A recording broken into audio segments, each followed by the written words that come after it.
शिवा जी, हमने देखा है कई बार फॉल्स जो एफआईआर लगाई जाती हैं और कई बार ऐसा भी होता है कि किन्हीं केसेस में जो है करप्शन की डिमांड की जाती है। हम सब पुलिस डिपार्टमेंट पे इल्जाम नहीं लगा रहे, कुछ एक गंदी मछलियां हर डिपार्टमेंट में होती हैं। जब उनको वो करप्शन नहीं दिया जाता है, वो फॉल्स नाम जो है बीच में डाल देती हैं, 5-7 साल 10 साल केस चलता है, उसके बाद वो लोग बरी भी हो जाते हैं क्योंकि सबूतों का अभाव होता है। उस शख्स ने जो काम किया नहीं है तो उसका उसको सजा तो मिल नहीं सकती है कि मतलब कोर्ट तो उसमें देता है न्याय। लेकिन जो उसका वो 5-7 साल 8 साल का समय होता है, क्यों नहीं उन ऑफिसर्स के खिलाफ, उस आईओ के खिलाफ कार्रवाई होती है जिसने वो फॉल्स केस जो है वो दर्ज किए होते हैं। नहीं हो सकता है, हो सकता है। अभी देखिए ये करते थे जो ऑर्गेनाइजेशन लीड करती थी मिलिटेंट्स ऑर्गेनाइजेशंस को, उनको कंटेस्ट करने का मौका दिया जा रहा है असेंबली इलेक्शंस में, लेकिन जिन्होंने पत्थर उठाया था अनजाने में उनसे गलती हुई, उनको जेलों में बंद रखा है। ये कहाँ का इंसाफ है? देखिए देखिए देखो, अभी यही बात आएगी जो आप बहुत अच्छी बात की आपने। अभी लोगों को समझना पड़ेगा इसके बारे में, जो जूत है ना, जो जूत है, जंग है। देखिए मैं वो समझ चुके हैं कि भाई ये लीडर लोग हैं जो जेल से भी ऑपरेट करते हैं, ये कभी मिलिटेंट बन जाते हैं, कभी इनकी जो राजनीति होती है, और जो पत्थर मारने वाले जो लोग हैं इन बहकाते हैं। ये भी कश्मीर में अभी बॉर्डर लोग समझ हैं।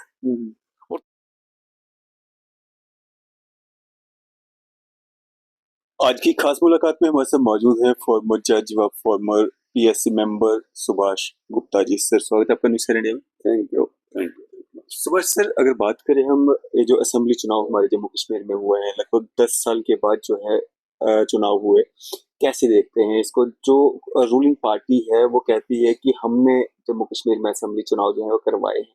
आप एक जज रह चुके हैं, कैसे देखते हैं और किन की हदायतों पे ये इलेक्शन हुए? देखिए, जो आप एक मिसकंसेप्शन या किस वो बात है कि 10 साल के बाद हुआ है। देखिए 2014 हमारी असेंबली का 6 साल का था, जो टेन्योर था, तो 2020 में इलेक्शन होनी थी। ठीक है, कुछ कॉन्स्टिट्यूशनल चेंजेस, पॉलिटिकल चेंजेस आए, तो काफी बदलाव आया। तो फिर आपको पता है कि जो कॉन्स्टिट्यूशन चेंजेस क्या थे with regard to article 370 of the constitution of India, तो वो असेल किया कुछ लोगों ने, सुप्रीम कोर्ट ऑफ इंडिया में अप्रोच की। तो उसमें काफी चर्चा हुई, कई पॉलिटिकल पार्टीज, कई लोग जो भी जो पॉलिटिकल एक्टिविस्ट थे, जो जहाँ सोशल एक्टिविस्ट थे, जो जम्मू कश्मीर के साथ वाबस्ता थे, तो उन्होंने क्या किया, इसको असेल किया।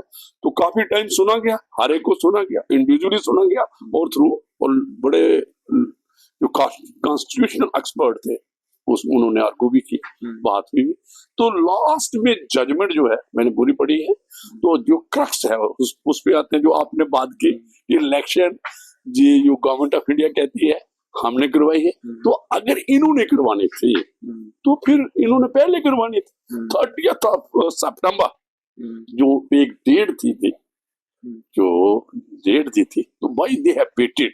तो मतलब ये जो चाहे ये पॉलिटिकल बिल लोगों की है, जो पॉलिटिकल पार्टीज हैं, जो खासकर जो जब ये हुकूमत में होते हैं, पावर में होते हैं, तो इनके पास कई किस्म की इंफॉर्मेशन आती है। हम नहीं कहते हैं कि भाई ये इलेक्शन क्यों ना हुई, ये मैं कह सकता हूँ जहाँ पे 2020 में ट्यू थी और 4 साल तक क्यों हुई, और ये जो 6 साल तक आज ये प्रेसिडेंशियल रूल क्यों है, ये भी एक बात है। क्योंकि 2018 में जब इनकी पीडीपी और बीजेपी की गवर्नमेंट गिरी, दोनों की उनका हो गया एसोसिएट हो गए एक दूसरे से, तो उसके बाद पॉलिटिकल प्रोसेस तो खत्म है। लेकिन एक और मैं बात करूंगा, पॉलिटिकल प्रोसेस हम नहीं कह सकते खत्म है, क्योंकि यहाँ पंचायत की इलेक्शन और जो अर्बन पार्टीज के इलेक्शन फर्स्ट टाइम, और जो मैं एक और बात कहूंगा, जो यहाँ के अभी भी देखिए, जब इन्होंने आज द्वारा एक न्यूज आई है मार्केट में, पॉलिटिकल सर्कल में, कि हम पंचायत और अर्बन पार्टी के इलेक्शन करवाएंगे, लेकिन देखिए एक क्लैश है, पॉलिटिकल क्लैश है। जेयू मेंबर जो असेंबली बन जाता है, जे जो और वो ग्रास रूट पे पॉलिटिक्स को नहीं जाने देता, इलेक्टोरल प्रोसेस को नहीं जाने देता।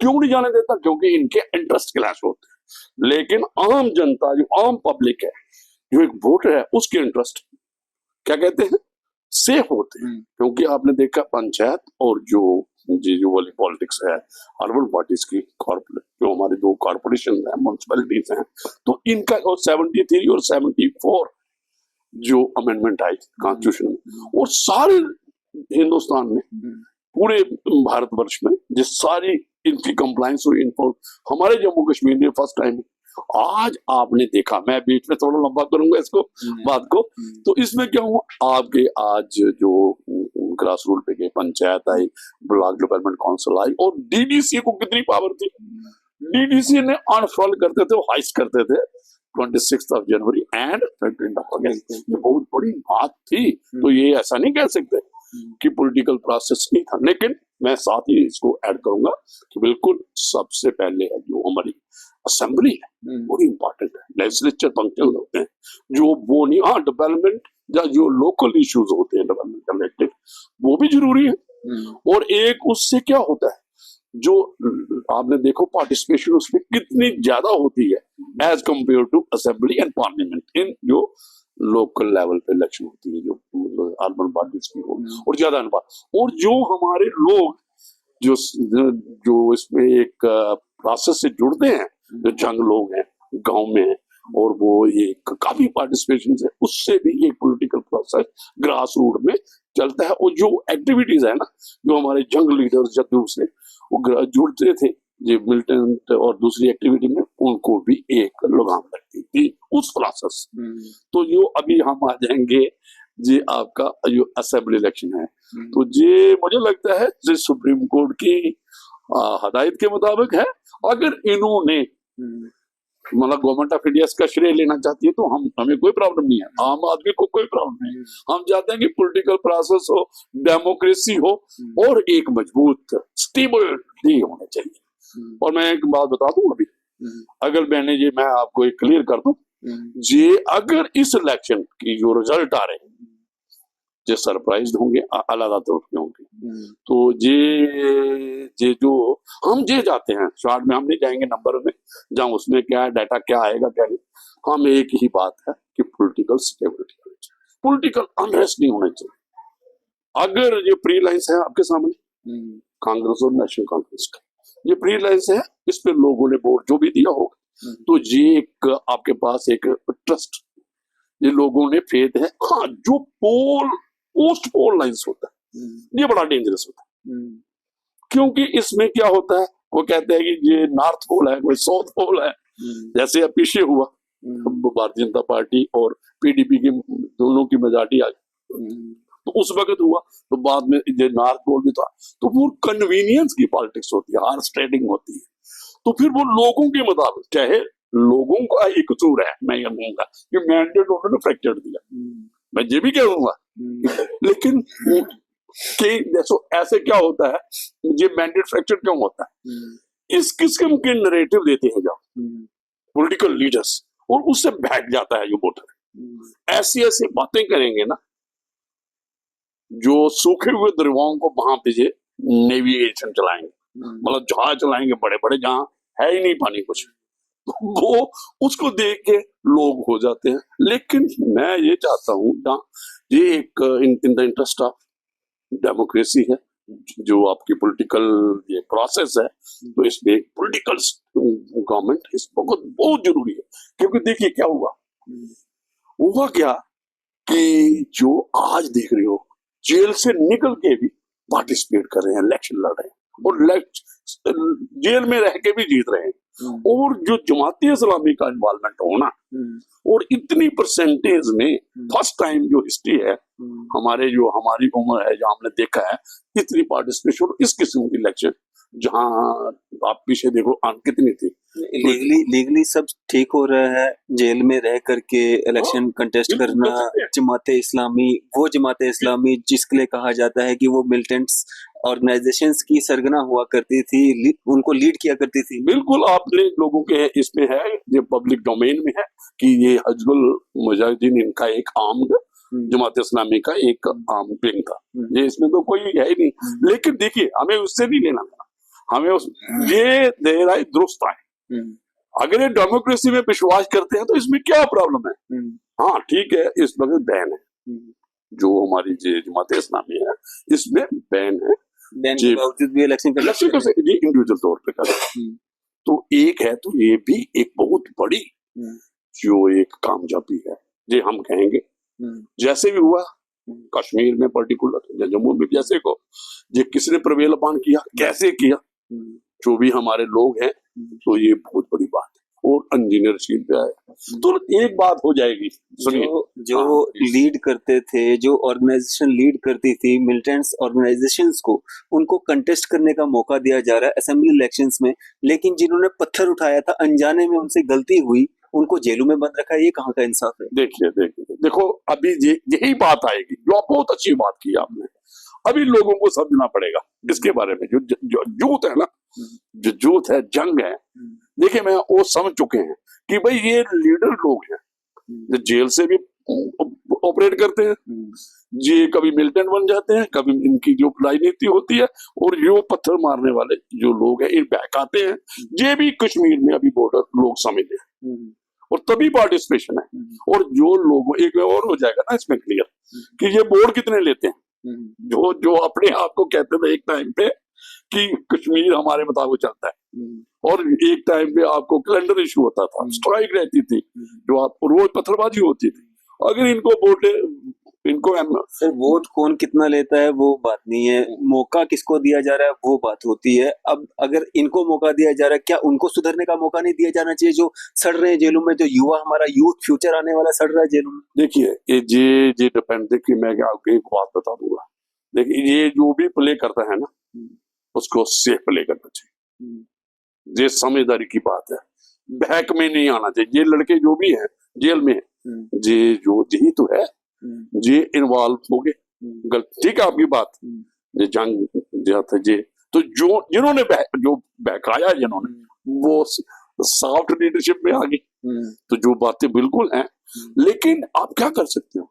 देखो एक जो प्रक्रिया है कानून की, मौका देने वाली गवर्नमेंट ऑफ इंडिया है ना, अगर इन लोगों को मौका दिया जा सकता है, उनको क्यों नहीं? वो भी आए, पार्टिसिपेट करें। देखिए एक मैं बता दूं, इंजीनियर चीज ने आपने किया, लेट देम कम, लेकिन ये वो नहीं आएंगे। मैं एक बात क्लियर कर दूं, जो भी आप कर ले।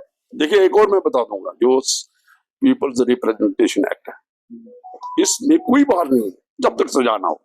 सजा भी 2 साल की है, सेक्शन 8 है, और उसकी वो जो आपने राहुल गांधी के केस में दी, कन्विक्शन होगी। अभी मुझे नहीं लगता किसी जो पत्थरबाजी वाले हैं या दूसरे हैं जो पीएसए के तहत, उनको तो सजा होती नहीं है, पब्लिक सेफ्टी में है, जहाँ जो एपीए में है, unlawful prevention of unlawful activity prevention act में है। तो मुझे लगता किसी केस में सजा, if they have opted they would have gone. कोई रोक नहीं सकता, कोई रोक नहीं सकता। मतलब इलेक्शन के अलावा उनके पास सुधरने का और कोई मौका नहीं। इलेक्शन लड़ सकते हैं, और कोई सुधरने का, देखिए सुधर भी सकते हैं। मैं बताता हूँ, सुधरने का अगर आए वो अपनी जो भी, आपने देखो कितनी एक एमनेस्टी चली। आप इधर की बात करते हो, पीओके से लोग लाए जो उधर गए थे, जिन्होंने मिलिटेंट ट्रेनिंग ली थी, इनके खिलाफ तो कोई केस ही नहीं है। जो यूएपी वाले में है, अगर कोई ज्यादा कुछ लोग होंगे, उन्होंने तो जो उस साइड गए थे उनको भी वापस आया है। तो अगर मेन स्ट्रीम में आना चाहता है कोई, तो उसमें कोई बात नहीं। अभी इनका जो ड्यू प्रोसेस है यूएपीए में होगा, जो भी ट्रायल होगा, तो अगर कोई इलेक्शन लड़े, कोई वापस आ जाए, सुधरे, तो कई सुधरे हैं हमारे। ये सारे जो आप कश्मीर में देखते हैं, जो सॉफ्ट लीडरशिप में है, मेन स्ट्रीम पॉलिटिशियन है, ये सारे वही थे। सर आप एक जज रिटायर हुए हैं, और जिंदगी आपने सारी जो है कानून में, मतलब इसमें दे दी।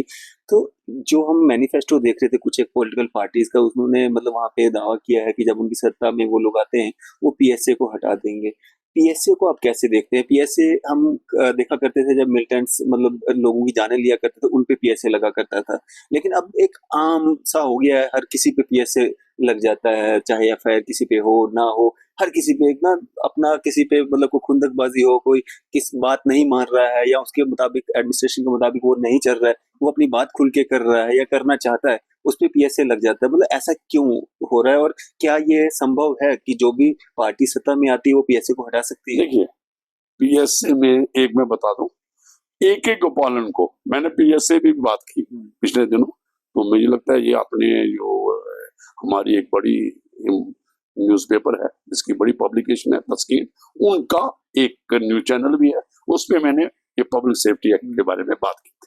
देखिए पब्लिक सेफ्टी एक्ट दो किस्म लोगों को लगता है। एक तो पॉलिटिकल सेंशन में इसको उसमें यूएपीए का भी इस्तेमाल होता है, और भी कुछ किस्म होता है जो आप बात कर रहे हो कि वे छोटे मोटे केसों में भी। लेकिन एक के गोपालन का केस 1951 का था।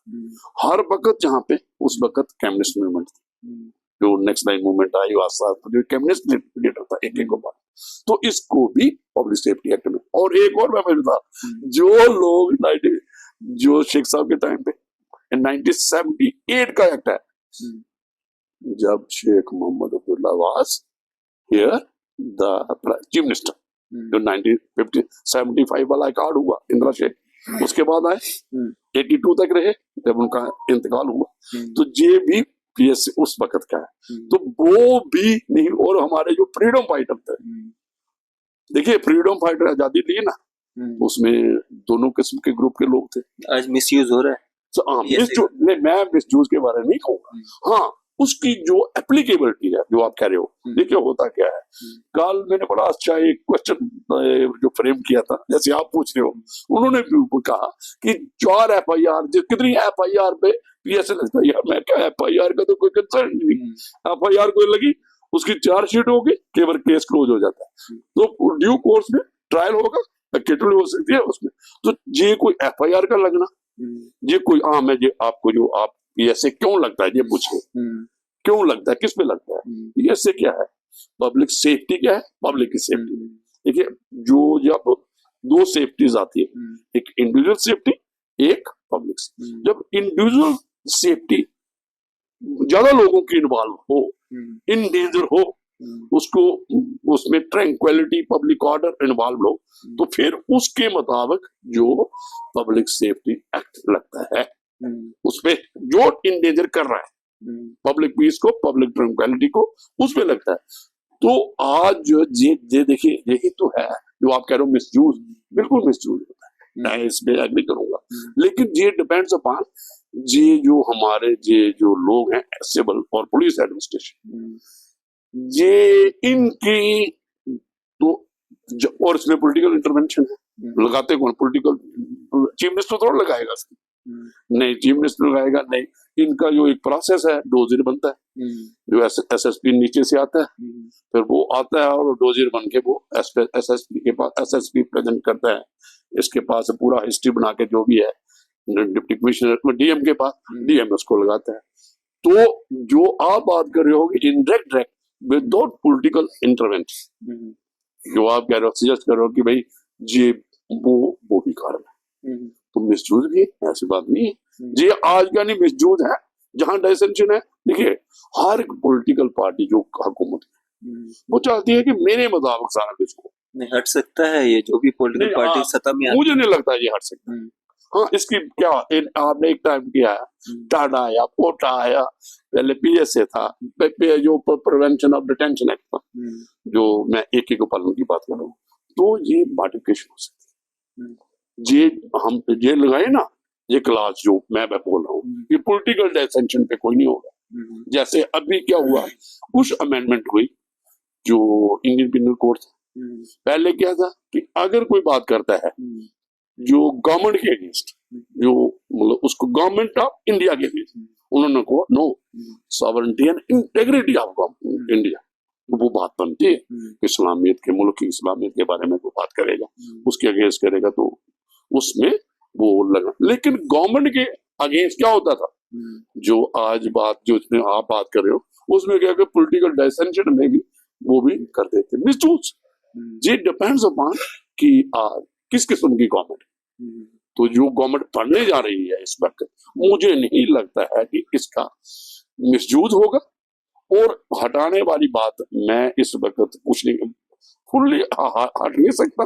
हाँ इसमें चेंज हो सकता है क्योंकि इसकी जरूरत है ना, ऐसे नहीं कहो जी पब्लिक इंटरेस्ट में, हम लोगों की सेफ्टी के लिए है, जो आम सिटीजन है इसका, उसके बाद जो इंडेंजर करेगा पब्लिक पीस को, ट्रैंक्विलिटी, अगर लाभ बढ़ो, तो इसमें क्या है, लगता है डीएम लगाता, फिर रिव्यू है, पूरा प्रोसीजर है और ड्यू प्रोसेस है, उसमें बाद क्वेश्चन होते हैं तो हाईकोर्ट कोर्ट के थ्रू क्यों नहीं लगता है? क्वैश होती है। कोर्ट के थ्रू क्यों नहीं लगता है? कोर्ट में जाकर क्वैश क्यों हो जाते हैं जब फॉल्स पीएसए लगते हैं? यही जो बात है ना आपकी, यही देखिए, आप बताइए, जो आपके क्वैश होते तो ऐसे ही इनके केस नहीं देर होते हैं जो एनडीपीएस के नीचे हैं, जो इंडियन पिनल कोड के, या बीएनएस, अभी जो बीएनएस आया, भारतीय न्याय संहिता आया, और सारे केस फेल क्यों होते हैं?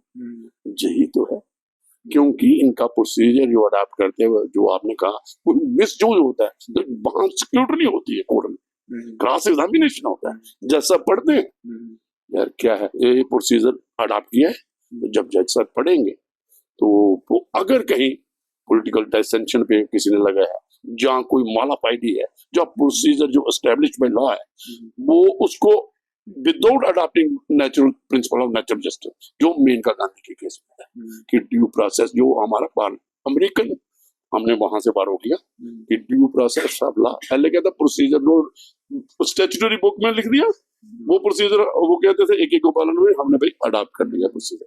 उन्होंने कहा नो, मेनका गांधी का केस है, प्रोसीजर जो अडॉप्ट करना है it should have a fairness, it में है इस transparency, it should have a this principle of natural justice में होना चाहिए। और फिर उन्होंने कहा लक्ष्य इस्तेमाल किया ड्यू प्रोसेस, तो ये सारी, तो मुझे नहीं लगता, लेकिन ये चाहिए, ये डिपेंड्स अपॉन एक तो जो एडमिनिस्ट्रेशन है ना, इसका रोल सिविल है, पुलिस, इसका इंडिपेंडेंट रोल होना चाहिए, it should not be guided by political जो आप प्रेशर होता है उसके मुताबिक।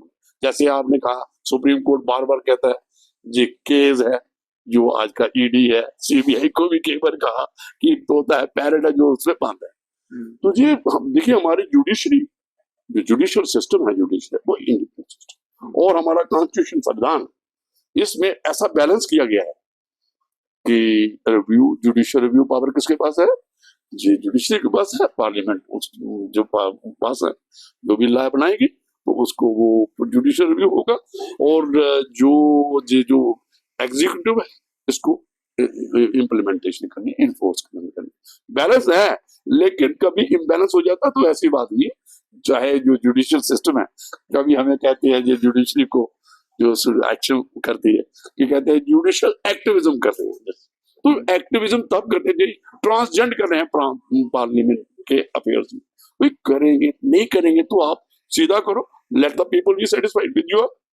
जी हमने देखा है कई बार फॉल्स जो एफआईआर लगाई जाती हैं, और कई बार ऐसा भी होता है कि किन्हीं केसेस में जो है करप्शन की डिमांड की जाती है। हम सब पुलिस डिपार्टमेंट पे इल्जाम नहीं लगा रहे, कुछ एक गंदी मछलियां हर डिपार्टमेंट में होती हैं, जब उनको वो करप्शन नहीं दिया जाता है, वो फॉल्स नाम जो है बीच में डाल देती हैं, 5-7 साल 10 साल केस चलता है, उसके बाद वो लोग बरी भी हो जाते हैं क्योंकि सबूतों का अभाव होता है, उस शख्स ने जो काम किया नहीं है तो उसको सजा तो मिल नहीं सकती है कि मतलब कोर्ट तो उसमें देता है न्याय, लेकिन जो उसका वो 5-7 साल 8 साल का समय होता है, क्यों नहीं उन ऑफिसर्स के खिलाफ, उस आईओ के खिलाफ कार्रवाई होती है जिसने वो फॉल्स केस जो है वो दर्ज किए होते हैं? नहीं हो सकता है, हो सकता है। अभी देखिए ये जो आप देखिएगा, ये जो आपका जो पॉक्सो एक्ट है, जहाँ कुछ ऐसे हैं, अगर कोई झूठा गवाह, फर्जरी, आपको पता होगा कोर्ट में अगर झूठ गवाही देता है, मैं यहाँ पे एक स्पेशल जजेस रेप केसेस था, ये डिपेंड्स अपॉन कि जो जज फैसला करता है, जो आपने कहा कि उसमें जब फैसला करने के टाइम पे देखना चाहिए वर्कआउट, भाई क्या किसकी गलती है, क्या जो आपने कहा ना, मैं इस पे थोड़ा सा ब्रीफ लूंगा आपको बताया। तो हमने देखा, तो मेरे से पहले जज साहब ने ना, लड़की ने पहले इन्वॉल्व किया था, कुछ एक गैंग रेप टाइप का बनाया था काफी लोगों को, और पुलिस ने आइडेंटिफाई करके उनको प्रोसिक्यूट, और जो आप कह रहे हो उस वक्त हमारे जम्मू कश्मीर में रेप की बेल ही नहीं थी, तो काफी टाइम अंदर रहे। उसके बाद जब उसका स्टेटमेंट हुआ तो वो टोटली हॉस्टाइल हो गई। उसने जो आप बड़ा है, ये आपका अच्छा क्वेश्चन है जी, और ये उस हॉस्टाइल हो गई, तो फिर उनकी जमानत जब बरी होगी, जैसे आपने कहा, फिर जज साहब ने उसके खिलाफ फर्जरी का केस, उसमें प्रोविजन ऐड हुआ है, जो हमारा भारतीय न्याय जो हमारा ये है ना सुरक्षा संहिता में भी हुआ है, नागरिक संहिता बीएनएसएस में भी हुआ है, और पहले भी हमारा कोड ऑफ क्रिमिनल प्रोसीजर 97 में।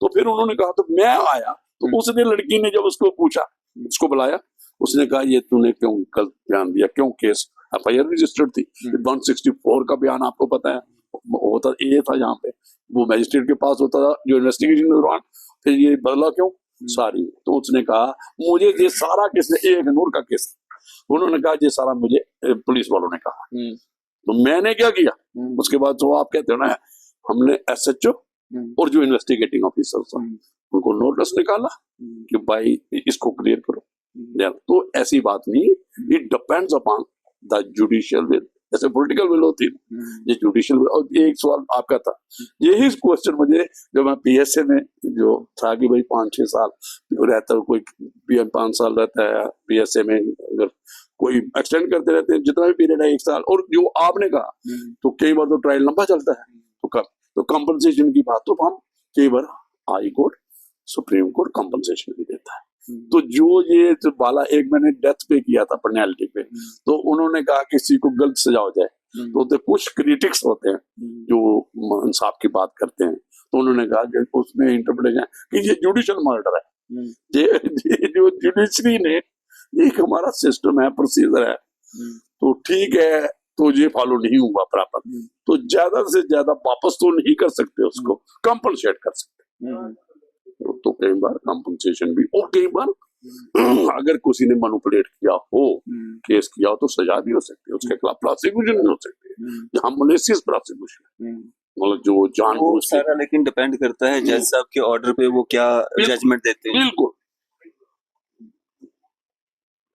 देखिए जैसे आपने PSA में बात की, क्वैश हो गया, या ये प्रोसीडिंग क्वैश हो गई, जहाँ 2 किस्म की है, एक हाई कोर्ट डायरेक्ट क्वैश करता है, जो आपका 482 था, उसकी कारस्पॉन्डिंग सेक्शन BNS भारतीय न्याय संहिता में नहीं, जो करता है ना FIR क्वैश, चार्जशीट, कुछ भी है, वो उस वक्त भी वो कर देता है कंपनसेशन, यार ये क्यों FIR है, तो केवल ट्रायल पूरा होता है, ट्रायल जज की, और केवल हाई कोर्ट भी कंपनसेशन, और मलेशियस प्रोसिक्यूशन का भी केस होता है, प्रोसीजर प्रोसेस सब कुछ है सर। इसकी एप्लीकेबिलिटी है। जो लोग जानकार हैं, कानून के बारे में जानकारी रखते हैं, उन पे अगर कोई फॉल्स FIR लगती है या फॉल्स PSA लगता है, वो कोर्ट का दरवाजा खटखटाएंगे, लेकिन जो आम लोग हैं, जिनके पास पैसा नहीं है, जिनके पास रीच नहीं है, जो गरीब लोग हैं, वो कहाँ कोर्टों में चक्कर लगेंगे, वो तो सड़ते रहते हैं जेलों में।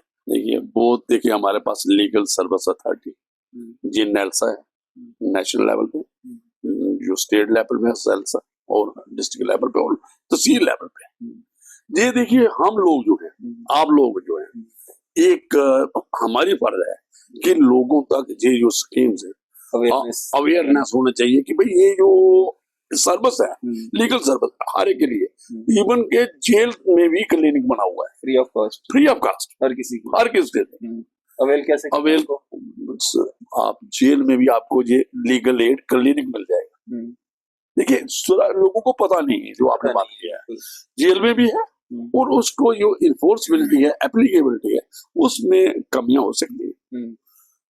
सिस्टम बदल चुका है, संविधान जो हमारा इक्वली एप्लीकेबल हो रहा है, लेकिन कुछ है कि इन्फोर्सबिलिटी, कई एक्ट ऐसे बन चुके हैं, लेकिन वो एक्ट सिर्फ अभी स्टैट्यूटरी बुक्स में है, उनकी इन्फोर्सबिलिटी है। ट्रांसजेंडर्स एक्ट है, ये ह्यूमन राइट्स एक्ट है, तो ये बहुत लॉ है, इतना वास्ट है, तो इसमें हम लोग, मैंने कानूनी चर्चा, मेरा चैनल है, मैं कोशिश करता हूँ कि आम आदमी की लैंग्वेज में लोगों को पता चले यार क्या है, कई चीजें ऐसी होती हैं, तो आप लोग भी इसको कैसे, और NGOs हैं हमारे, बड़े लोग हैं, ये तो लीगल सर्विस तो एक है, देखिए हमारा सोशल वेलफेयर डिपार्टमेंट, हमारा लॉ डिपार्टमेंट है, ये सारे लोग क्यों हुए, गवर्नमेंट का भी फर्ज है ना, ये पॉपुलर गवर्नमेंट है, डेमोक्रेटिक सेटअप है, they are suppose to take care of, हर किसी के साथ जाती होती है। बस सर, क्या एक मैसेज रहेगा आम जनता के लिए जो लोग आपको देख रहे हैं?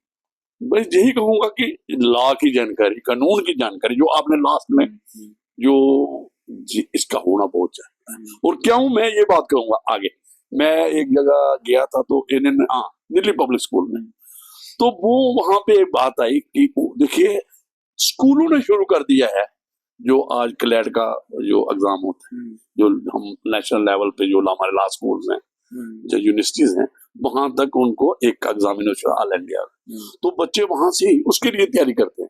तो मैंने कहा वहां पे एक ही कहा, आम आदमी के लिए आज बात है, ignorance of law is no excuse. तो इसका मतलब क्या हुआ कि आप ये नहीं कह सकते ये लॉ मुझे नहीं पता है, तो it mean everybody supposed to know the law, हर किसी को जानकारी होनी जानकारी होनी चाहिए। अगर नहीं हुई ये वो डिफेंस नहीं ले सकता कोर्ट ऑफ लॉ में, सर ये इस कानून की मुझे पता ही नहीं था, ये मुझे पता। तो इसलिए ये बात आपकी आ गई कि सबसे बड़ी बात है कि लॉ की जानकारी होनी, कानून की जानकारी होनी। तो फिर जो और बढ़ेगा, लंबी बातें हैं, काफी बातें हैं डॉक्टर साहब, तो हम बात कर सकते हैं।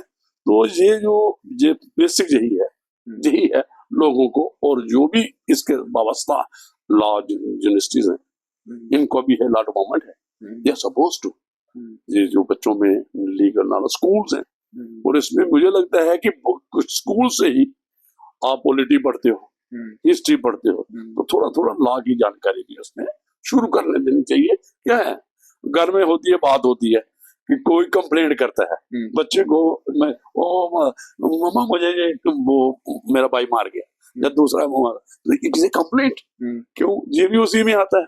तो ये एक अब बच्चे को पता होना चाहिए मैं क्या कर रहा हूँ। जैसे आप एक बात करते हो, अभी शुरू हो गई कि भाई इनको सेक्स एजुकेशन, तो मैं कहता हूँ सेक्स से अच्छी है कि आप लीगल एजुकेशन शुरू कर दो, और बड़ी उनकी सिंपल भाषा में बताओ भाई क्या है, क्या होता है, क्या नहीं। तो ये भी एक बहुत जरूरी है, स्कूल में ही शुरू करना चाहिए, ताकि ये जो इतना कॉम्प्लिकेटेड सिस्टम है ना जो आप बात कर रहे हैं, जो जस्टिस डिलीवरी सिस्टम बड़ा महंगा है।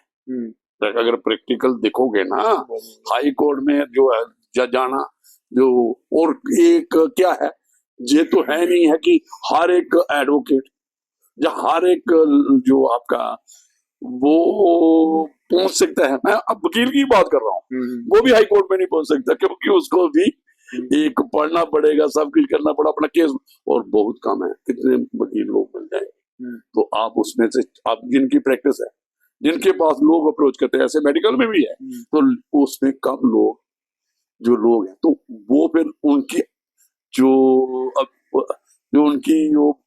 आपको मिलते हैं, या उनकी जो अवेलेबिलिटी है, वो बड़ी कॉस्टली, चाहे वो हाई कोर्ट है, सुप्रीम कोर्ट, लोअर कोर्ट में। तो ये भी एक है कि जो हमारी लीगल एजुकेशन, जो अब लॉ यूनिवर्सिटी चले लॉ, वो प्रैक्टिकल होना चाहिए। मैंने देखा लॉ यूनिवर्सिटी में जाता हूँ, दोनों लॉ डिपार्टमेंट का, मैं इनका एक वो एक्सपर्ट कमेटी है इनकी, जो group of studies, as expert member में उनका हूँ, तो मैं जाता रहता हूँ वहां पे। तो बच्चे ठीक है एकेडमिक तौर पे वो पढ़ते हैं। मैंने उनको सजेस्ट किया लॉ डिपार्टमेंट जो लॉ, मैंने कहा इनको साइमल्टेनियसली आप मूड कोर्ट कंपटीशन, तो इनको थोड़ी थोड़ी नॉलेज साथ में प्रैक्टिस, ताकि जब ये वहां से निकले सीधा खड़े हो जाए कोर्ट में। आज हम कोर्ट में देखते हैं 15 वकील पीछे होते हैं खड़े, एक कागज से नहीं होते। आपने आपको जब कोर्ट की, तो वो बेचारे नहीं बोल सकते, नहीं लिख सकते, लॉ डिग्री है। तो ये बहुत बड़ी बात है। तो ये मेरा यही है कि भाई इसको जो कानून का स्टडी है, कानून की जो ये आप कहते हो कि जो आप पढ़ाई है, ये ग्रास रूट पे, ये स्कूल लेवल पे करो, और प्रैक्टिकल बताओ उनको भाई ऐसा कोर्टों में होता है। वो सिर्फ स्टैट्यूटरी बुक्स तक नहीं रहना चाहिए। बिल्कुल। तो चलिए, शुक्रिया हमारे साथ बातचीत करने के लिए। Thank you very much. तो ये थे हमारे साथ सुभाष गुप्ता जी, फॉर्मर जज व फॉर्मर पीएससी मेंबर। आपकी इस सब पे क्या राय है, आप अपनी राय जो है जरूर साझा कीजिएगा। इसी तरह की मजीद अपडेट्स के लिए आप देखते रहें न्यूज़ इंडिया।